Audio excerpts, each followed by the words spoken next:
pequeno fechamento sobre os chamados limites trigonométricos que estão dando a forma indeterminada 0 sobre 0. E vamos aproveitar para inserir conteúdo limites infinitos no infinito. Já a gente fala sobre o significado da palavra infinito ao pé da letra, bem como a ideia prática para efeito de aplicações das palavras infinito e no infinito. Bom, lembrando, em se tratando de limites trigonométricos, a gente argumentou que existe um limite fundamental da trigonometria. Por que tem que ter esse nome?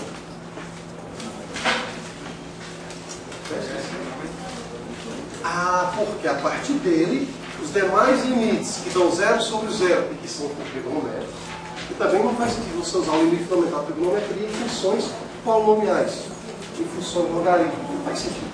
Então quem é ele? Atenção à leitura. É o limite quando a variável tende para 0. É claro, não é obrigado a ser o x. A variável, o j, de quê? Do seno da variável dividido pela variável. E isso daqui nós sabemos que vale 1. Com base nessa ideia, a gente argumentou o seguinte limite, ou os seguintes tipos de limites. O limite, quando a variável, em vez de tender para 0, ela tende para um outro valor. Por exemplo, a variável tendendo para π sobre 2. Como é que é o processo? Bom, vamos lá. Então nós vamos ter seno da variável menos 1, seno da variável menos 1, dividido, por exemplo, pelo cosseno da variável. Como é que a gente faz para resolver esse limite? A primeira coisa, não esquecer, é sempre usar a ideia básica de limite. Qual é a ideia básica de limite? Basta trocar a variável pelo valor a qual ela está. Então, se o v tende para π sobre 2, quem é o seno de π sobre 2? 1. 1 menos 1, ficamos com 0. Trocando o v por π sobre 2, quem é o cosseno de π sobre 2? 0. Então, já que temos 0 sobre 0, já que temos um limite que envolve função trigonométrica, a gente precisa fazer uso do limite fundamental da trigonometria. Por sua vez, para fazermos uso do limite fundamental da trigonometria, a variável deve tender para 0. Repare, não estou especificando x, y, z, não importa. O importante é que seja dita variável. Bom, só lembrando as atividades futuras que a gente vai realizar nessa disciplina. O foco dos limites, em particular esses limites que geram 0 sobre 0, é para a gente gerar um outro tipo de limite bem específico, que é a chamada derivada. Uma das funções da derivada vai ser o cálculo de funções, ou de pontos ótimos em determinadas funções. Isto é, maximizar um lucro, por exemplo, minimizar o custo, maximizar uma determinada produção. Tá certo? Então a gente vai trabalhar muito em cima da derivada. Alguém vai perguntar assim, mas e daí? Daí, para fazermos algumas construções, vai ser preciso que a gente tenha algumas observações iniciais. Por exemplo, de acordo com alguns modelos matemáticos, diz-se que a população da Terra cresce exponencialmente. Esse modelo matemático ele se baseia também na ideia do decaimento radioativo. Já ouviram falar disso? Decaimento radioativo? Ambos os modelos têm uma característica, são exponenciais. Entendeu? De acordo com esse modelo matemático, em 1975, para fazer uso do dito cujo, a população da Terra era cerca de 4 bilhões. No ano 2000, a população da Terra era cerca de 6 bilhões. No ano 2025, é considerado o ano do ouro incolor e inodor. Bem que hoje incolor e inodor está bem complicado dele ser. Quem já teve ouro branco, o algodão, o ouro negro, o petróleo, e o que seria o ouro incolor? Não confundir com aguardente. Certo? Bom, então, de acordo com esse modelo, qual é a população estimada para a Terra? Lembrando, de acordo com esse modelo. Eu estou dizendo que existe um único modelo? Não. De acordo com esse modelo, porque ele age, né, paralelamente à ideia do decaimento radioativo, é o que o modelo a gente chama de modelo exponencial. Então, observe. Por que a gente pegou 75 e 2000? Porque a gente tinha valores quase que arredondados. Não era exatamente 4 bilhões. Não era exatamente 6 bilhões. Por exemplo, em 2010, a gente ultrapassou os 7 bilhões. Bom, então, de acordo com essa estimativa, às vezes nós somos levados a crer o seguinte: de 1975 para 2000, passaram 25 anos. De 2000 a 2025, passamos o mesmo período, 25 anos. Então, de 4 para 6, perdão, a gente acrescentou 2 bilhões. Daí, de 6 para tanto, já que a diferença de tempo é a mesma, seria então 8 bilhões, se a gente for pegar esta variação de 2. Só que aí, a gente fala que o modelo é exponencial. Esse modelo a gente vai falar sobre ele mais adiante. Só que, para facilitar até as operações matemáticas, em vez de considerarmos 1975, 2000 e 2025, a gente pode começar a fazer um estabelecimento de regras. A gente vai, então, considerar o tempo T0 como sendo o tempo do ano inicial de observação. Entendendo? 1975, eu vou fazer correspondência com o tempo 0. Daí, no ano 2000, para efeito da modelagem, eu vou colocar o T 2000, eu vou colocar o T sendo T5. Como consequência da minha modelagem, para o tempo 2025, eu não trabalho com 2025, vou trabalhar com de 75 para 2025, 50 anos. Ou seja, vocês concordam comigo que, em relação à era cristã, eu estou estabelecendo a seguinte ideia: que o meu tempo vai ser a era cristã menos o meu ano de nascimento, meu ano 0 de nascimento. Entendeu? Se você nasceu em 75 e a era cristã está no ano 2000, está ficando complicado. Ele quer fazer só uma modelagem? Então, no caso, não é o ano 0, é o ano 1975, né, nesse nosso modelo. Tá certo? Então, vai ser a era cristã nesse modelo menos 1975. Entendendo? No ano 75, quando é que vale o tempo? 0. Para o ano 2000, quando é que vale esse meu tempo? 2000 menos 1975, que dá 25. Para o ano 2025, quando é que vale esse tempo? 2025 menos 1975, que dá 50. Está claro isso? Eu estou, então, definindo uma nova variável como a minha variável antiga, ano da era cristã, menos um valor original, menos um valor inicial. Traduzindo, sempre que nós tivermos cálculo de limites, e no caso, precisarmos fazer alguma mudança de variável, essa mudança de variável já é condicionada a alguma coisa. Em relação ao limite trigonométrico, a nossa coisa em questão é que só faz sentido o limite fundamental da trigonometria se a variável tender para 0. Então, o que a gente faz? Vamos definir uma nova variável, vou chamá-la de x, como sendo a antiga variável v menos π sobre 2. Por quê? Porque, à medida que o v tende para π sobre 2, x tende para onde? X tende para 0. Com efeito, v tender para π sobre 2 implica x tender para 0. Detalhe, notem que é uma relação biunívoca. Isto é, se o x tende para 0, o v vai tender para π sobre 2. Porque eu posso então dizer que se x é v menos π sobre 2, v é x mais π sobre 2. Está claro isso? Então nós temos uma relação biunívoca. Isto é, posso partir do x para chegar no v e posso partir da variável v para chegar na variável x. Então a gente chama de si somente si. Está claro até aqui, gente? Então por que isso? De novo, porque eu tenho um limite trigonométrico, está dando 0 sobre 0. E a maneira que a gente viu para retirar essa indeterminação é fazer uso do limite fundamental da trigonometria. Quem é o limite fundamental da trigonometria? O seno da variável dividido pela variável. Só isso? Não. Quando a variável tende para zero. Assim sendo, vamos primeiro organizar a nossa escrita, depois a gente passa para o limite. Então, onde tem V, nós vamos escrever x mais π sobre 2. Onde tem V é x mais π sobre 2. Certo? A gente está definindo a nova como sendo a antiga menos a outra. Então, quem é V?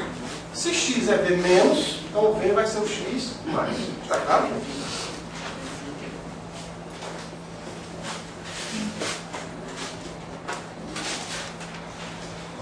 Bom, seno da soma é a soma dos senos? Não. A gente até vocês para pensar, a gente falou antigo, foi dado pelo professor Remígio Cal, a gente está certo, né? Na minha terra tem Palmeiras, onde ficamos em Sabiá, seno A com seno B, seno B com seno A. A gente falou aqui? Aí falou, eu tenho que falar. O cabecearense foi que aproveitou versos cearense. Assim como essa tem várias outras. Só que eu nunca decorei as outras. Então, lembrando, se vocês tiverem dificuldades nestas expressões trigonométricas, procura os monitores, ou procura o material do Facebook. Vocês sabem que tem o Facebook, sabe? Os nossos monitores abriram o Facebook. Vocês foram comunicar sobre isso. Lembrar,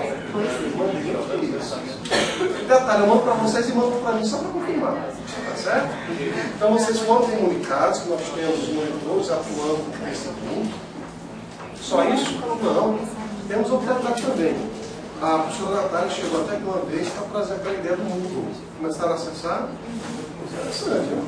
Bom, e quem é o cosseno de A mais B? O cosseno de A mais B fica cosseno A, cosseno B, mais ou menos, menos seno de A, seno de B. Por favor, escreva. Estou dando continuidade. Seno de V menos 1 sobre cosseno de B passa a ser idêntico à seguinte coisa. Quem é o cosseno de 90? Cosseno de 90 vale 0.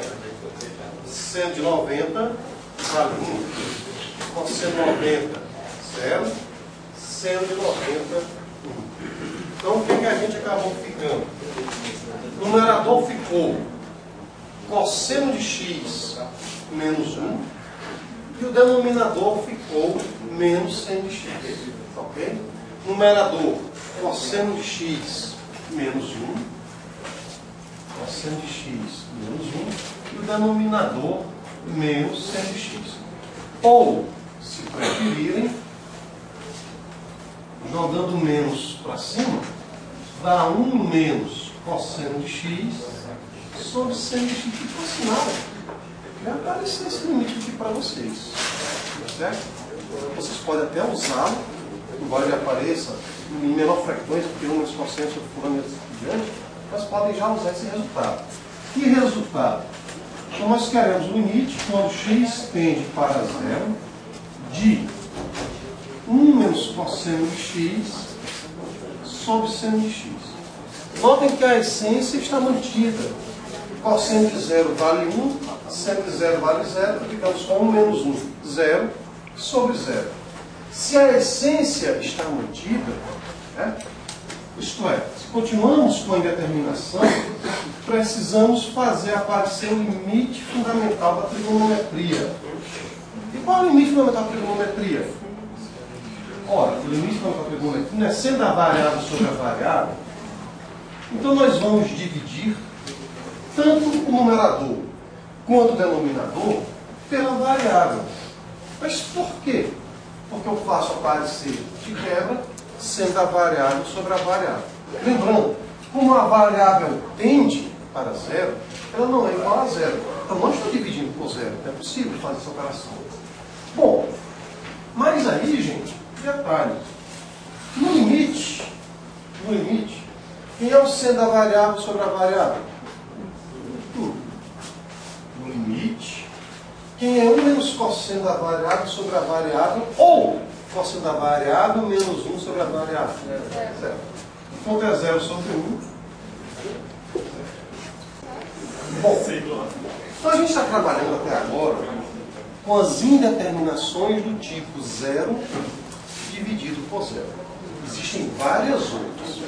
Por exemplo, se a gente pegar qualquer número não nulo elevado a 0, 2 elevado a 0, 3 elevado a 0, π elevado a 0, quem sabe tudo isso aí dá 1.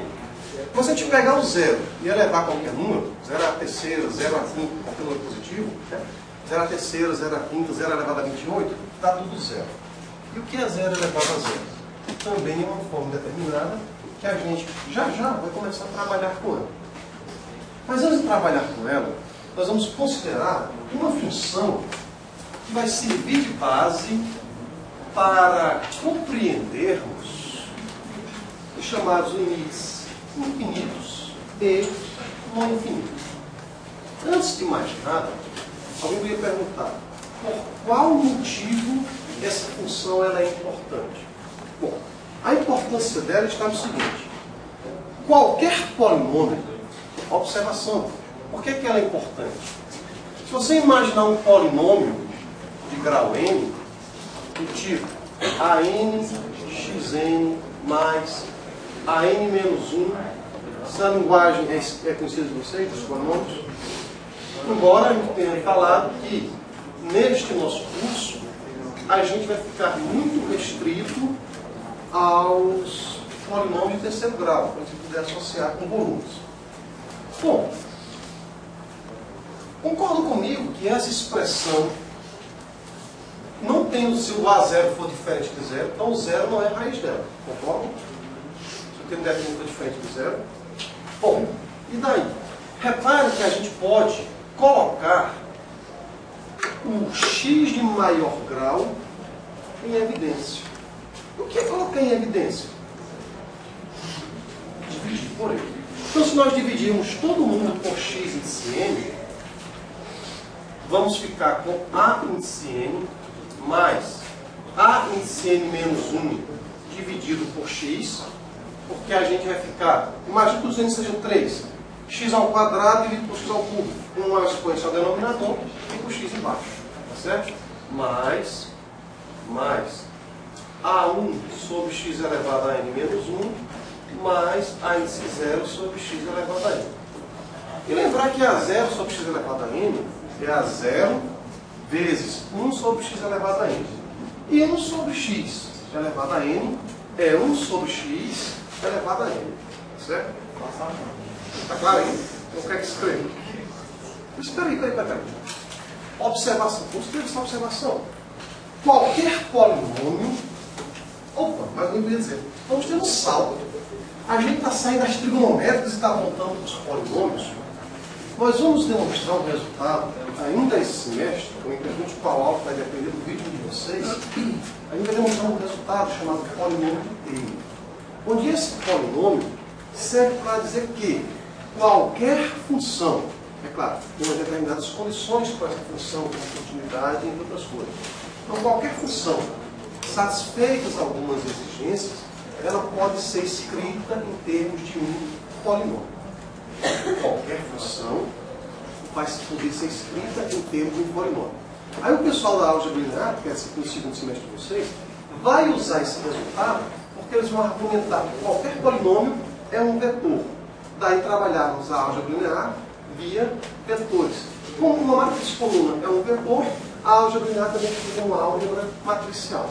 Então a gente vai deduzir o resultado, e aqui na matemática, no cálculo, a gente vai seguir um foco, que é encontrar pontos críticos, e na álgebra linear o pessoal vai seguir um outro foco, que é trabalhar com vetores. Bom, então, função seno, eu posso associar um polinômio ao seno? Posso. Posso associar um polinômio ao cosseno? Posso. Tangente? Posso. Exponencial? Posso. Quaisquer funções, sob dadas condições, podemos associar um polinômio. Sim, mas e daí? Bom, vamos olhar aqui esse último. Então, o que eu fizer com A0xn, a ideia vale para os demais. Vocês concordam que a zero sobre x elevado a n é a mesma coisa que a zero vezes 1 sobre x elevado a n?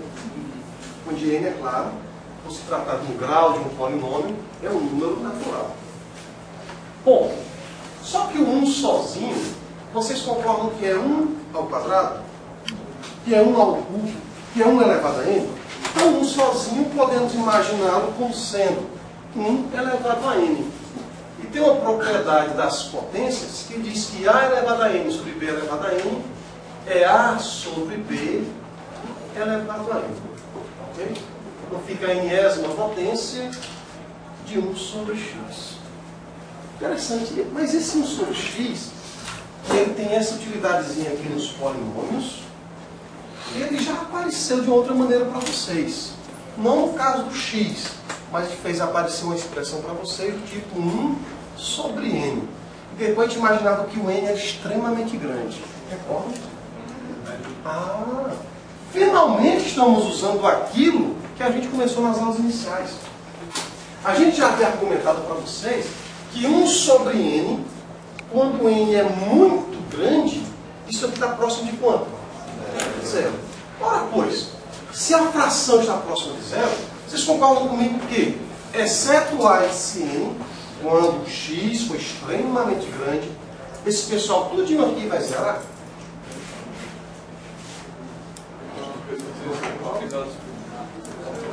Porque isso aqui é muito grande. Ao invés de algo muito grande, muito pequeno, que é zero. Zero, zero.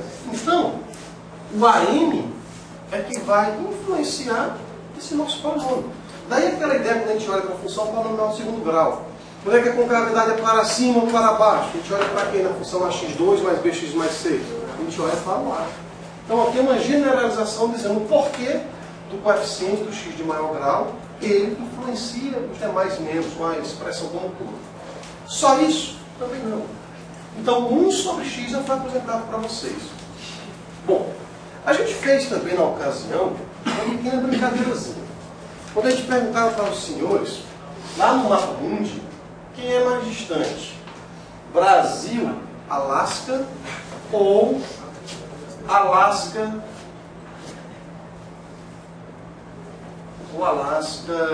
Rússia? Então nós temos a linha do Equador, nós temos o meridiano de Greenwich, que eu posso, de repente, imaginar o seguinte: a linha do Equador, tridimensionalmente falando, se eu for bidimensionalizar o mapa, seria o nosso eixo X e o meridiano de Greenwich correspondendo ao nosso eixo Y. E a gente, na ocasião, tinha dado a seguinte ideia: imagina que seja possível, como é que está no mundo da imaginação? O super-homem, né? Já vai lançar já o filme do super-homem de novo, você vai no aço. Imagina que ele está lá na extremidade esquerda, aí de repente ele vai visitar o Polo Sul. Aí lá no Polo Sul ele vai dar uma volta na Terra, aí vem lá do Polo Norte, e depois ele vai continuar a viagem dele para o Equador. Como alguém tem que levar um chifre da luz dele? Aí vai fazer o balão de novo por trás. Está fazendo isso. Desce, sobe, vai. Está fazendo tipo um cinturão. Gente, a gente está olhando o tridimensional, mas o tridimensional tem influência para a gente do bidimensional. Essa expressão, não sei se todos a conheceram no ensino médio, ela representa uma hipérbole. E o gráfico dessa hipérbole, ele é dado da seguinte maneira: x, y. Quando x vem lá do menos infinito, a função se aproxima de zero. Quando a função se aproxima de zero, quando x se aproxima de zero, perdão, com valores menores do que ele, a função vai lá para baixo. Quando x se aproxima de zero para a direita, a função vem lá de cima e depois ela tende lá para o infinito. Conheceram essa função no ensino médio? Alguém não viu essa função no ensino médio? Se não viu, não tem problema. Nós vamos então, a partir do gráfico, tentar entender. Como assim tentar entender? Como é que a gente aprendeu a fazer esboços de gráficos se o gráfico é uma reta? Como é que vocês fazem para esboçar o gráfico? Por quantos pontos distintos passa uma reta? Pelo menos 2 pontos distintos passam uma reta. Já uma parábola, eu preciso de pelo menos 3 pontos. Os 2 vértices, o vértice, perdão, e as 2 raízes, preferencialmente. E uma função como essa? Então a gente pode construir uma tabela, que é o que a gente vai fazer agora. Mas vamos fazer uma tabela sobre 2 ângulos, sobre 2 ordens. Primeiro, vamos fazer o x extremamente grande, positivamente, extremamente grande, negativamente, e depois vamos olhar o seguinte: repara que a função não está definida para o zero. Então vamos aproximar de zero por valores maiores que ele, e do zero por valores menores do que ele. Está claro isso? Haja vista o zero não pertencer ao domínio da minha função. Qual função? 1 sobre x. Então vamos fazer uma tabelazinha e argumentar essa tabela. Então, de novo, esta função 1 sobre x, ela tem muita utilidade para a gente, como a gente fala há pouco tempo. Implicitamente, ela está envolvida em um polinômio. Daí, se você dividir o polinômio por x de maior grau, você então vai fazer explicitamente aparecer 1 sobre x. Só lembrando, como é que a gente saiu de funções trigonométricas e volta para funções polinomiais? A resposta é que a gente não saiu explicitamente das trigonométricas. A ideia básica é que em aulas futuras a gente vai demonstrar para vocês que sob certas condições essas que a gente ainda vai falar ao longo do tempo, qualquer função que satisfaça algumas condições dadas pode ser escrita na forma de um polinômio. Então nós temos seno, tangente, enfim, as trigonométricas de um modo geral, as funções exponenciais, as funções logarítmicas, todas elas podem ser escritas em termos polinomiais. E nas polinomiais, eu sei então que ao pegar um polinômio, aparece 1 sobre x. Então, nota, assim como nós temos o limite fundamental da trigonometria, grosseiramente falando, temos os limites fundamentais para funções polinomiais, a saber, 1 sobre x. Então nós vamos olhar o comportamento dessa função nas proximidades do zero, seja ele valores menores do que ele, ou seja, nos aproximando de zero valores maiores do que ele, bem como nos extremos, tá certo? Bem como nos extremos. Tanto o extremo à esquerda, quanto o extremo à direita. Bom, antes de falarmos sobre as nossas contas, convém só lembrar o seguinte: alguém já viu esse símbolo por aí? É o 8 deitado? 8 pó? Não. Não é o 8 com aguardente, não. A gente falando sobre água hoje. O infinito, ele tem as seguintes características. No caso, eu vou trabalhar com um expoente positivo. O infinito mais uma constante ainda é infinito. O infinito vezes a constante positiva ainda é infinito. E o infinito elevado a constante positiva ainda é infinito. Isto é, o infinito é algo sem fim. Se é algo sem fim mais alguma coisa, ele está sem fim. Se é algo sem fim vezes alguma coisa, ainda é sem fim, assim por diante. Só que aqui nas engenharias, na tecnologia de um modo geral, o infinito, para a gente, não é necessariamente algo sem fim. Já falei isso em aulas passadas e estou falando isso de novo, porque agora chegou uma fala sobre isso. Entendeu? De vez em quando passa propaganda aí da Petrobras, dizendo que ela já tem sondas que atingem 7.000 metros de profundidade. Bom, se ela já atinge 7.000, vamos supor que o 8.000 ainda não seja atingido. Se eu não atinjo 8.000, vou atingir 8.000 mais 100?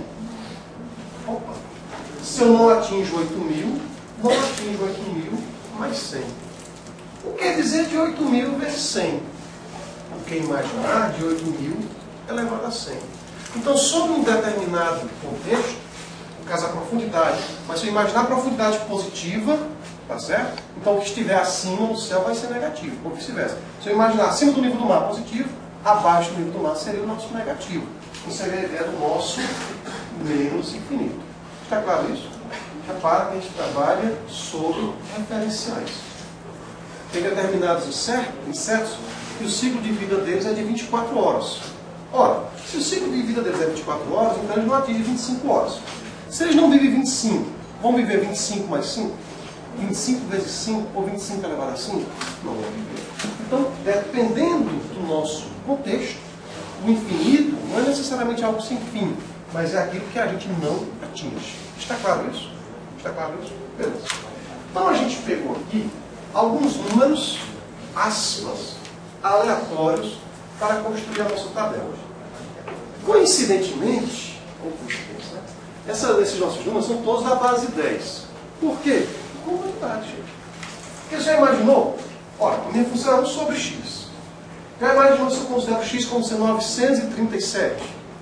Bom, então o que é 1 sobre 937? A não ser que vocês vão usar a calculadora, fazer esses continhos na mão, vai dar um trabalhozinho. X igual a 2.735.433. Opa, 0,12. Porque eu estou dizendo que o x aqui, a priori, é um número real. Então, calcular o inverso disso sem calculadora é trabalhoso. Daí a gente usa o 10, porque a gente está mais habituado. Tá certo? E lembrar que nós temos a seguinte propriedade das potências. A elevado a menos B é 1 dividido por A elevado a B. Está claro isso?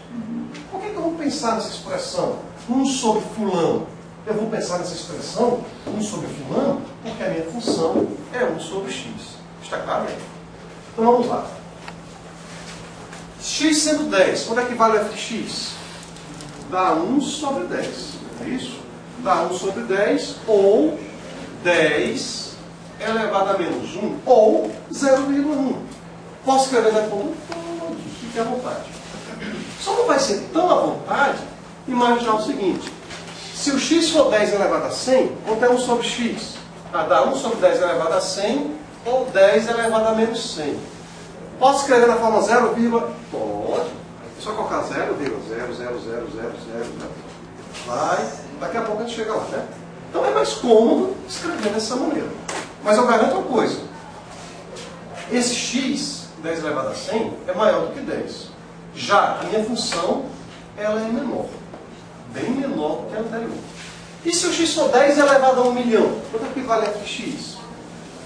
10 elevado a menos 1 milhão. É uma quantidade muito grande de zeros. Mas o importante, no campo das ideias, é o seguinte. Quanto maior for o valor de x, o que acontece com a função? Bem menor ela vai ser.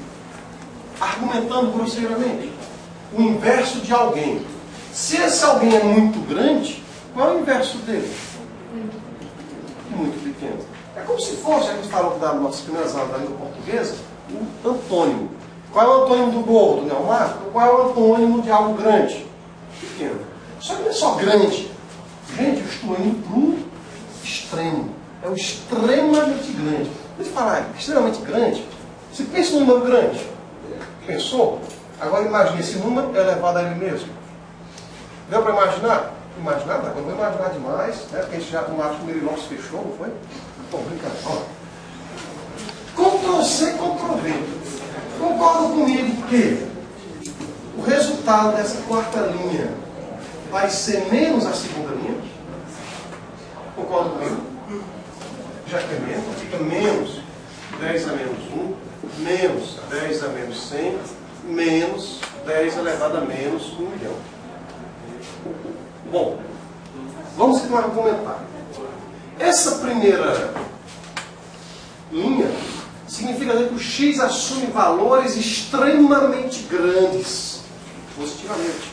Extremamente grande positivamente é a ideia do mais infinito. Ou simplesmente o infinito. Já nessa outra linha, o x está assumindo valores extremamente grandes, só que negativos. Vamos explicar a ideia da profundidade. Se eu imaginar acima do nível do mar positivo, então para baixo do mar é negativo. Sendo para baixo do mar negativo, para a Petrobras já tem sondas que vão até menos 7.000. Então, menos 8.000 seria o nosso limite.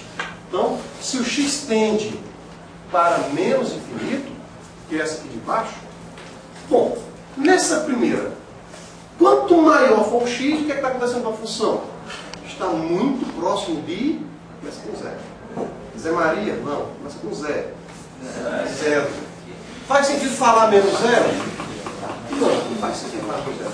Então, quando x tende ou para o mais infinito ou para o menos infinito, a nossa função 1 sobre x tende para zero. É o que está acontecendo aqui, ó. Quando x está indo para o extremo da esquerda, menos infinito, a função está indo para zero.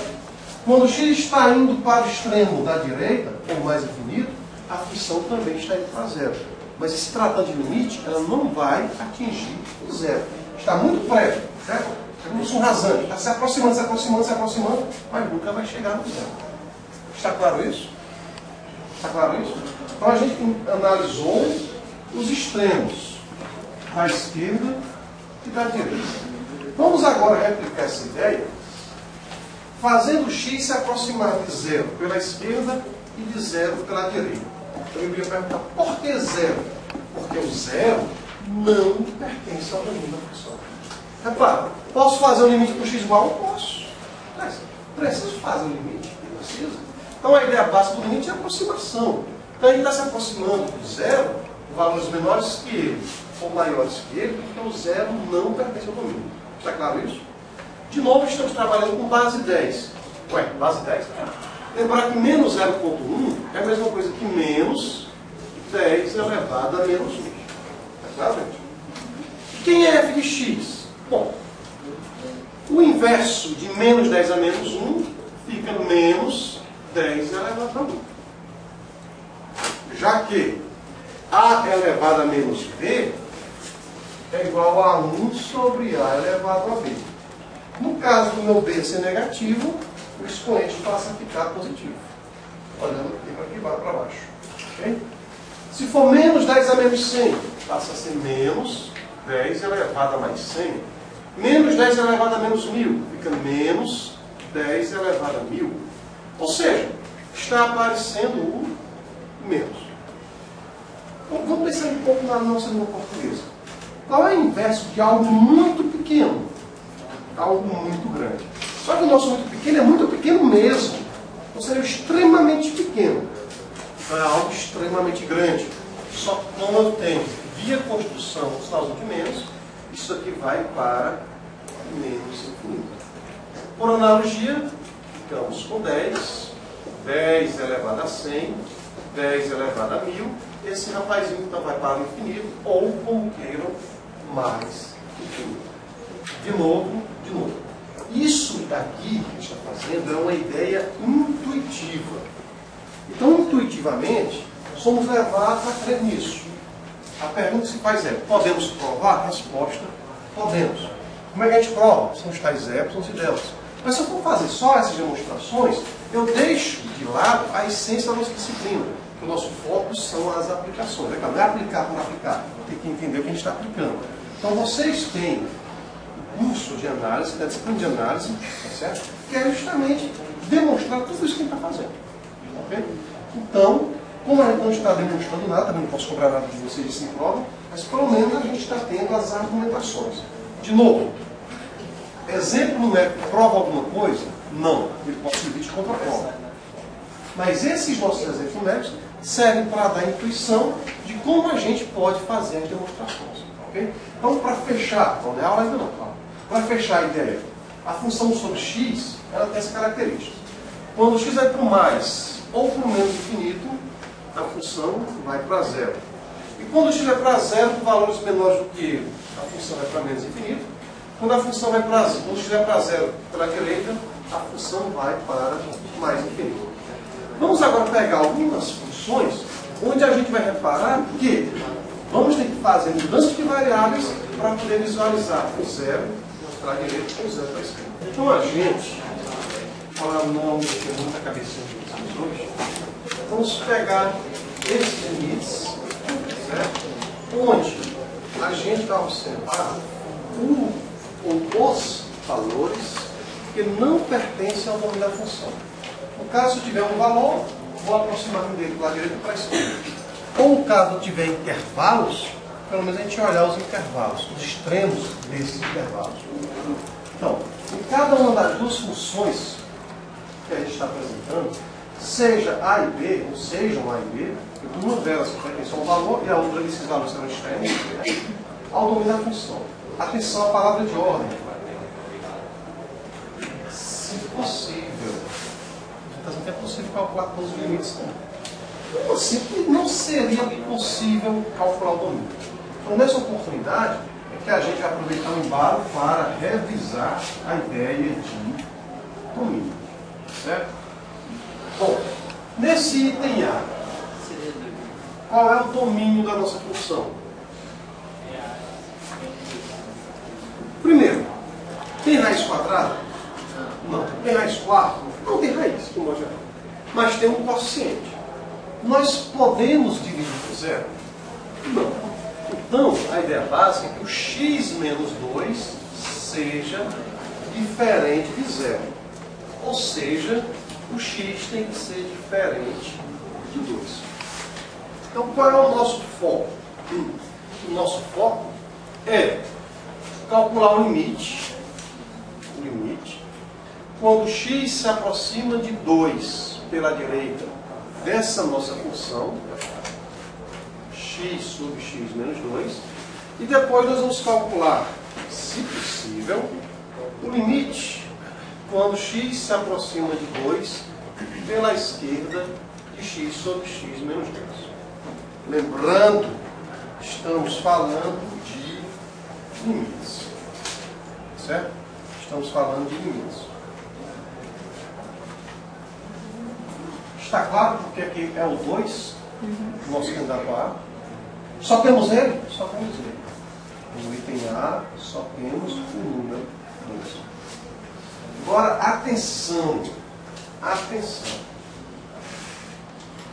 Qual é a essência do limite? Qual é a ideia básica do limite? Substituir a variável por um valor latente. Então, quando eu troco x por 2, o numerador se aproxima de 2, não é igual a 2, está muito perto de 2. Já o denominador, 2 menos 2, 0. Ele é igual a 0? Não. Ele está perto de 0. Beleza. Ele está perto de 0, mas ele está perto de 0 por valores maiores do que ele ou por valores menores do que ele. Uma estratégia, que eu só vou fazer aqui por escrito, é a seguinte. Se o x se aproxima de 2 pela direita, significa dizer que o x é maior do que 2. Não é isso? Significa dizer que o x é maior do que 2. Como eu quero x menos 2, segue-se que o x menos 2 ele é maior do que 0. Se essa expressão para valores maiores do que 2 é maior do que 0, então só podemos ir para 0 por meio de valores maiores do que ele. Aí é onde entra a regrinha do sinal. O numerador é positivo, o denominador é positivo, ficamos com algo positivo. Lembrando, não estamos dividindo por 0. Estamos dividindo por algo muito próximo de 0, porque essa é a ideia de limite. Ou seja, eu estou com o inverso de algo que é extremamente pequeno. Qual é o inverso de algo extremamente pequeno? Algo extremamente grande. Seria então o nosso. Então esse limite, ele tende para o infinito. Está claro isso? Então, o que a gente fez aqui de lado é o chamado formalismo da nossa argumentação. Então, escrevam, entendam, porque a gente vai falar agora de uma maneira informal. Como assim informal? Então, todos aqueles casos que davam 0 poderiam ser representados.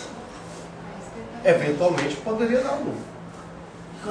Coincidentemente, entre aspas, em nenhum caso calculamos sobre 0. Agora vai começar a dar. Não se preocupe, não, que agora começa a surgir essa data. Não, estava 0 sobre 0. É uma estratégia. Mas eu poderia ter, ao manipular o 0 sobre 0, fazer aparecer de repente algo sobre 0. Não dava 0. Bom, 0 sobre 1 dá 0. Pois é. Aqui é o contrário. Podemos prosseguir? Vou continuar aqui fazendo aspas de formalismo, depois a gente vai argumentar, tá certo? Se o x se aproxima, note, estamos no numerador indo para 2 e o denominador vai para 0. A pergunta é, bom, pessoal, então, algo, o inverso de algo que é extremamente pequeno é extremamente grande. Beleza, já estamos no infinito. A pergunta é mais ou é menos infinito? Então, gente, até para chutar, nesse tipo de problema, eu tive 50% de chance de acerto. Porque ou é mais ou é menos infinito. Tá certo? Então vamos lá. Se o x se aproxima do número 2 pela esquerda menor do que ele, é porque o x é menor do que 2. Qual é a nossa expressão? X menos 2. Então, passando 2 para o primeiro meio da desigualdade, ficamos com x menos 2 menor do que 0. Então, quanto mais próximo o x estiver de 2, mais próximo de 0 estaremos, só que com valores menores do que ele. Regrinha do sinal. Positivo dividido por negativo, negativo. Detalhe, cuidado com a empolgação, porque a gente diz, se um é mais, então o outro é menos. Isso com o trazer, a gente vai ver nos próximos exemplos, nas próximas aulas. Certo? Então, a ideia para a gente seguir é essa. Se o x tende para alguém pela direita ou pela esquerda, então o x é maior do que ele. E depois a gente mexe na expressão que a gente tem na desigualdade para comparar com a expressão geral.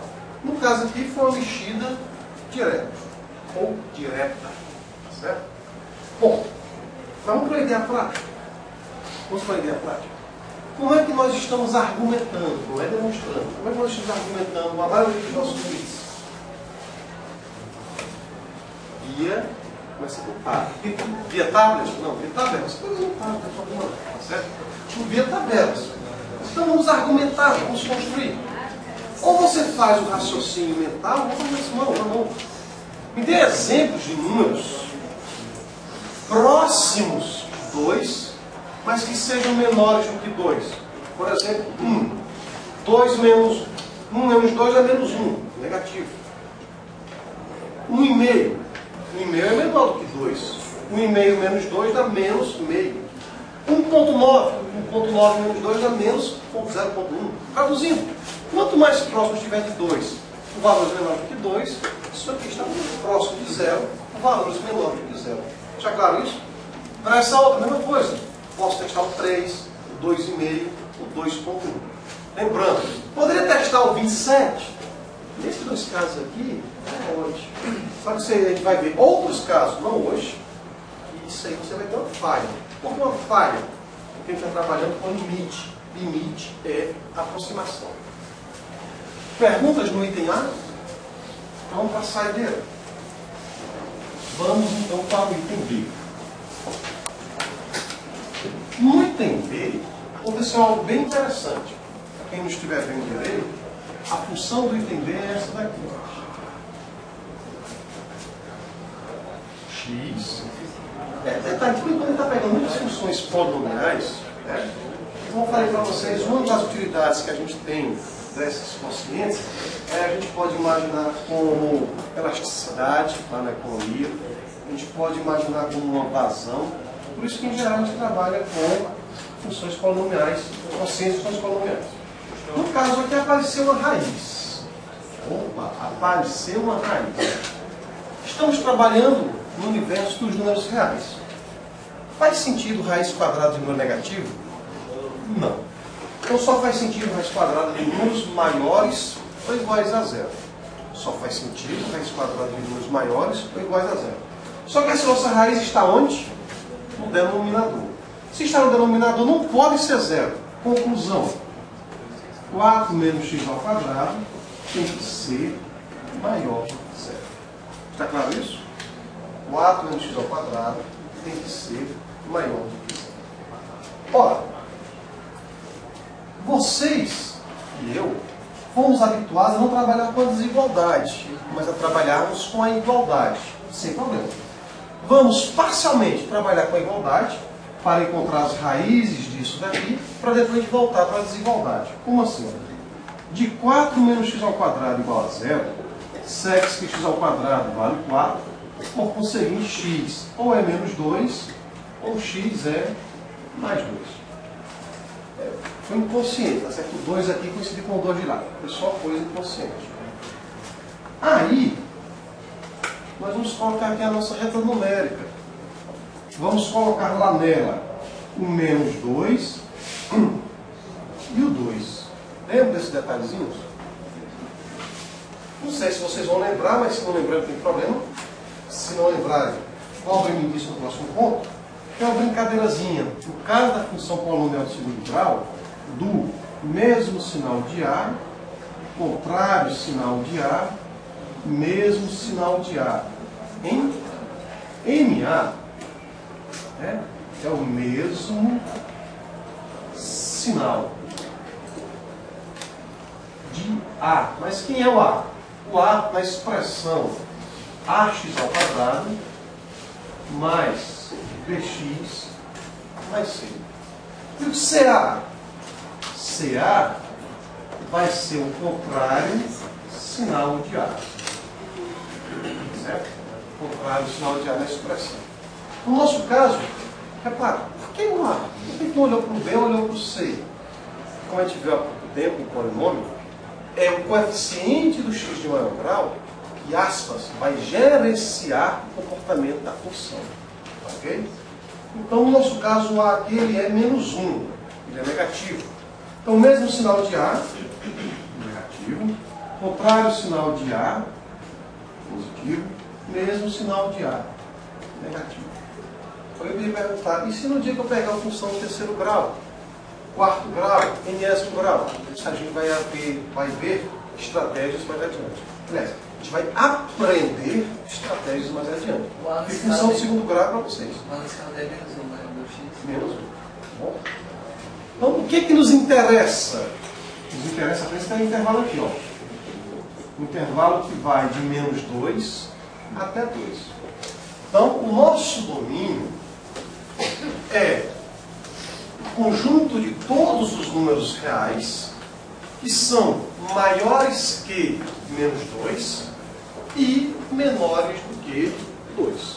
Então, tem várias maneiras. Ou você denota dessa maneira, ou diz que o domínio da função, no caso G, é o conjunto do x pertencente aos reais, tal que, aí que eu espero que o nome da coloca ponto e vírgula, menos 2 é menor do que x, que é menor do que 2. Traduzindo. Aí eu entra ali com o meu mais estudado, lendo a argumentação. Se o meu domínio é de menos 2 até 2, faz sentido me aproximar do menos 2 pela esquerda? Intervalos menores do que ele? Faz sentido me aproximar do 2 com valores maiores do que ele? É como se fosse, grosseiramente, um trilho de uma linha férrea. A determinado momento é uma ponte. Essa ponte acabou quebrando. Enquanto não ajeitar, não é nada aqui do Ceará, não é nada de Fortaleza, calma, é só um exemplo hipotético, tá bom? Enquanto não ajeitarmos a ponte, eu só posso me aproximar desse local pela esquerda dele, ou pela direita dele.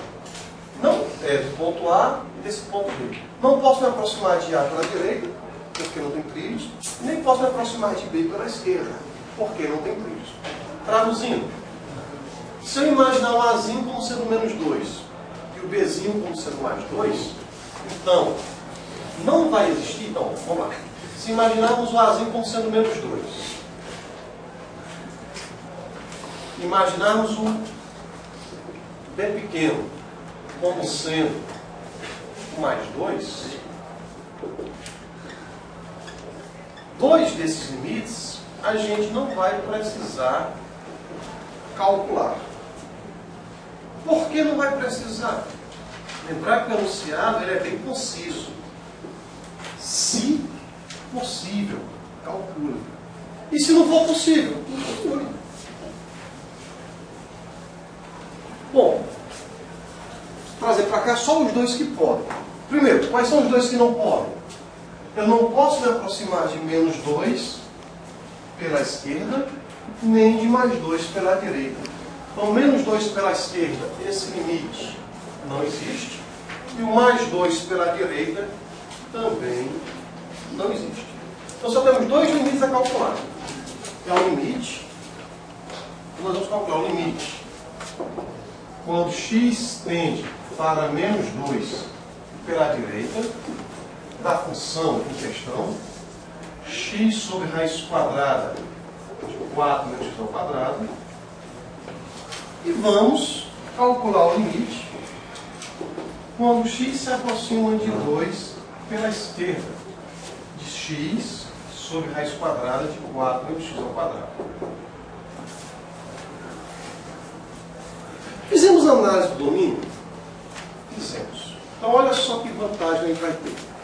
Quando x tende para menos 2, pode trocar o x por menos 2. Quando x tende para mais 2, fica mais 2. Assim, detalhe. Mantenha o cérebro de vocês focado, para não se enforcar. 2 pela esquerda é menos 2? Não. Vamos não. Então o numerador aqui vai para menos 2. E esse numerador do outro limite vai para mais 2. O denominador ele vai para 0. Com valores maiores ou menores do que 0? Essa é a pergunta agora. Calculamos o domínio. Calculamos. Faz sentido nos reais. Raiz quadrada do negativo? Não. Eu já excluí aquilo que não fazia sentido? Excluí. Então, em ambos os limites, o denominador vai para 0. De que maneira? Positivamente. Em ambos os denominadores, estamos indo para 0 positivamente. Porque já fizemos a restrição, gente. Aquilo que não era possível calcular, menos 2 pela esquerda e 2 pela direita, por que não era possível calcular? Porque ia ficar a raiz quadrada de números negativos. Está claro isso? Então, ambos os denominadores são 0 positivo. Ora, se o denominador tende para 0 e o numerador é diferente de 0, a resposta, gente, já vai para o infinito. Não é saber se é mais ou menos. Então, vocês têm 50%, é sério. Vocês têm 50% de chance de uma questão desse tipo. Certo? Bom, aí como é que a gente sabe se é positivo ou negativo? Regra do sinal. Negativo dividido por positivo, negativo. Positivo por positivo, positivo. No nosso próximo ponto, se você quiser, a gente vai ver exemplos onde indo pela esquerda ou pela direita, ou vai para mais, ou vai para menos. Certo? Nem sempre a gente tem essa alternância.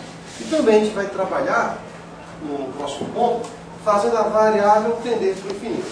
Mas em vez de pegar uma função qualquer, nós vamos definir, no próximo ponto, o chamado número de eu.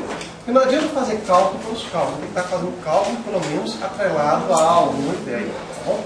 Então, o próximo vai ter número de eu.